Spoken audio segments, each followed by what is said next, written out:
Que o ex-presidente Jair Bolsonaro reagiu às declarações do presidente atual sobre o Nordeste do país. Segundo o atual chefe do executivo, a região não quer exportar empregada doméstica, mas sim pessoas importantes. Segundo Bolsonaro, o PT passou quase 2 décadas no poder castigando o Nordeste com promessas vazias, empobrecimento, sede, fome, dependência e atraso, e que hoje faz tudo isso de novo. O ex-presidente terminou sua crítica dizendo que se a declaração partisse deles, do grupo dele, o mundo, abro aspas, viria abaixo. Delegado Palumbo, vou começar essa com você. Queria que refletisse sobre a fala do atual presidente, a reflexão do ex-presidente da República, dizendo, bom, se eu tivesse dito isso, ou se pessoas do meu grupo tivessem dito isso, o mundo viria abaixo. As pessoas acabam suavizando as críticas quando o atual presidente faz algumas declarações? Exatamente isso, né? Se fosse o Bolsonaro que tivesse falado isso, provavelmente ele ia ser crucificado em praça pública. Mas o atual presidente pode falar qualquer tipo de absurdo que não acontece absolutamente nada. Ele mesmo desrespeita o povo nordestino. O povo nordestino é o responsável pela construção de São Paulo. Eles estão aqui, eles trabalham muito, trabalham 10, 12, 14, 16 horas por dia, incansavelmente. E aí, quando você tem um presidente com essas declarações, você acaba menosprezando este povo sofrido, mas que trabalha muito. Você, Davila, que reflexão a gente precisa fazer sobre a declaração do atual presidente da República, dizendo que o Nordeste não quer mais exportar empregada doméstica, mas sim pessoas importantes, e a reflexão feita pelo ex-presidente Bolsonaro? Caniato, existe o Nordeste e o Nordeste. Existe o Nordeste, 3 estados que dependem, mais da metade da receita é Bolsa Família. Então é o Nordeste que depende da mesada do governo federal para manter essa população viva, né? E existe o outro Nordeste, o Nordeste do agronegócio, o Nordeste das energias renováveis, o Nordeste que vem mostrando uma vitalidade econômica capaz de colocar o Nordeste como uma grande ponta de lança da retomada do crescimento econômico e dos investimentos sustentáveis. Tem o Nordeste que exporta fruta, como é o caso de Petrolina. Então tem Nordeste e Nordeste. Tem o Nordeste dependendo do governo, dos programas sociais, e aí o ex-presidente Bolsonaro tem razão, mas também tem o outro Nordeste. A gente precisa falar mais desse Nordeste. Fronteira agrícola expandindo, oeste da Bahia, um espetáculo. É um dos lugares hoje, o maior epicentro do agronegócio. Os investimentos em energia eólica e solar, né? A exportação de frutas. Então, assim, tem Nordeste e Nordeste. Então, nós precisamos saber de que Nordeste nós estamos falando. Você, Mota, a gente precisa trazer quais aspectos quando compartilhamos essa notícia com o nosso público. Enfim, é importante lembrar também a nossa audiência que grande parte do eleitorado do atual presidente da República está no Nordeste, né? Eu vou ousar sugerir o seguinte: se essa fala tivesse sido do ex-presidente Jair Bolsonaro enquanto ele era presidente, hoje já teriam 3 ou 4 partidos entrado na justiça contra ele e conseguido algum tipo de decisão. É um chute, um palpite meu. O presidente Bolsonaro levantou um ponto importante, que eu resumo da seguinte forma: tem gente que pensa certo, mas se expressa de forma equivocada. São os desarticulados. Tem gente que pensa tudo errado, mas consegue contar uma historinha enganadora. São os populistas, né? Os enganadores, os socialistas. E tem gente que pensa tudo errado e, quando fala, diz coisas ainda piores. Esses são os ungidos, aqueles que estão na camada superior e nada acontece com eles. Pois é, agora, delegado Palumbo, é preciso refletir também sobre a administração do Partido dos Trabalhadores por muitos anos e também o quanto o Nordeste acabou se desenvolvendo e também os altos percentuais de votos que o atual presidente conseguiu na última eleição justamente nessa região. Houve avanços significativos durante as administrações do PT nos anos 2000, que a gente precisa considerar também. Não houve avanço nenhum. A única coisa que ele fez foi triplicar o número de bolsas famílias aí, porque isso aí é manobra de voto.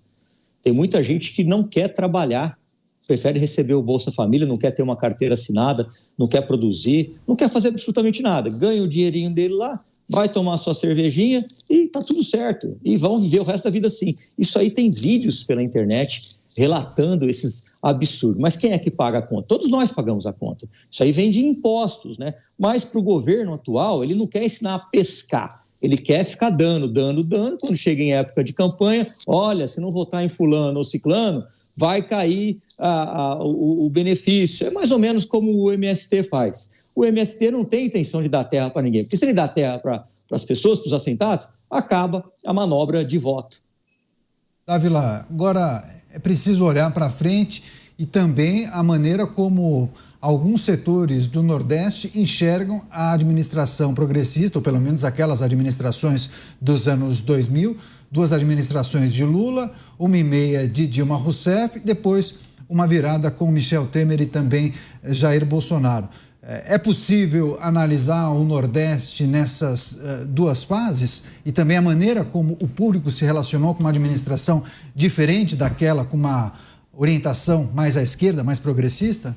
Olha, Caniato, desde a redemocratização, não importa o candidato mais à direita ou mais à esquerda, no Nordeste é 70-30. O PT tem 70% dos votos e a oposição tem 30%. Se não fizer campanha, se não for viajar para o Nordeste durante a campanha eleitoral, vai ser 70-30. Então, é uma fórmula meio fixa do que está acontecendo no voto. Por quê? Porque essa enorme dependência desses estados e dessa população do governo federal. Por isso que o governo federal de esquerda ainda, que gosta desse tipo de programa, acaba ali tendo o seu, vamos dizer, grande curral eleitoral. E a concessão dos benefícios faz toda a diferença. Faz toda a diferença. Agora, o que eu estou dizendo é que o Nordeste está mudando.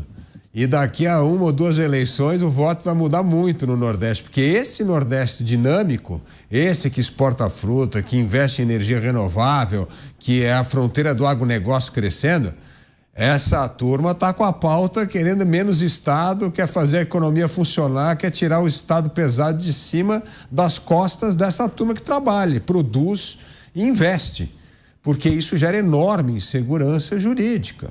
Então, assim, precisa entender que Nordeste, e eu acredito, eu sou otimista nisso, eu acredito que é esse Nordeste que está dando certo que vai crescer e o outro vai diminuir com o tempo. E, portanto, vai começar a mudar a qualidade do voto no Nordeste, como mudou no Centro-Oeste. O agronegócio nos últimos 20 anos mudou a qualidade do Centro-Oeste, mudou inclusive o voto no Centro-Oeste. Então, ali os partidos de esquerda, com esse discurso assistencialista, perderam muito voto, né?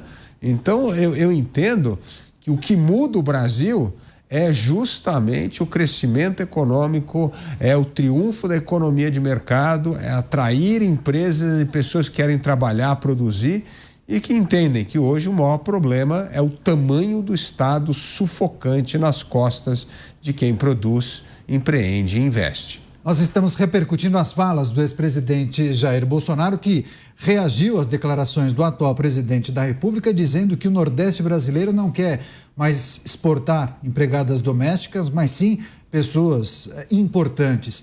E aí o ex-presidente disse o seguinte: bom, o PT passou quase 2 décadas no poder, castigando o Nordeste com promessas vazias, empobrecimento, sede, fome, dependência e atraso. E hoje faz tudo isso de novo.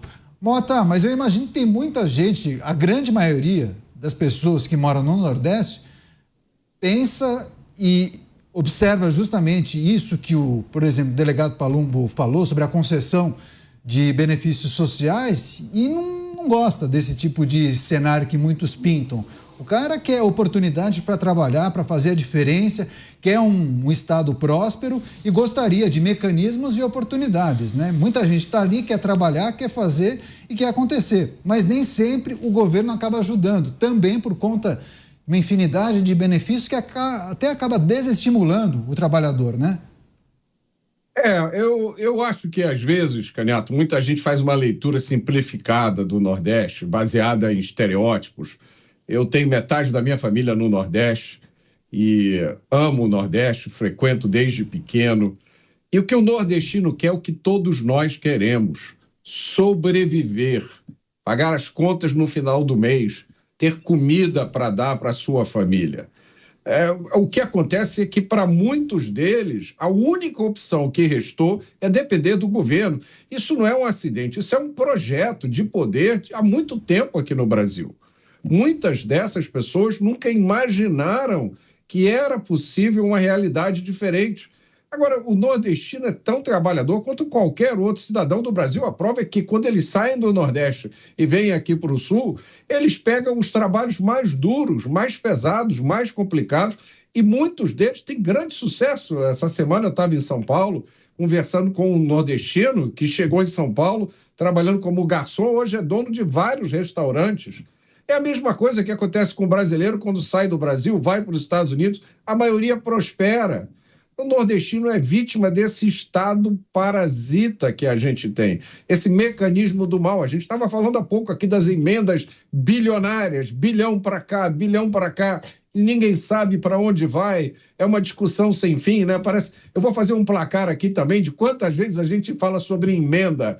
Vamos ver se a gente fala mais do MST do que sobre emenda. Então, a realidade do Nordeste é essa. Na hora em que o Nordeste tiver políticos à altura do povo, a realidade muda, como já começou a mudar, pelo que o Dávila falou aí. Nos últimos anos, eu acompanhei essa mudança de mentalidade. Uma mudança de mentalidade que aconteceu de uma certa forma no Brasil inteiro contra esse discurso populista, esse discurso debochado, progressista, que fala com a gente como se nós fôssemos crianças de 5 anos de idade.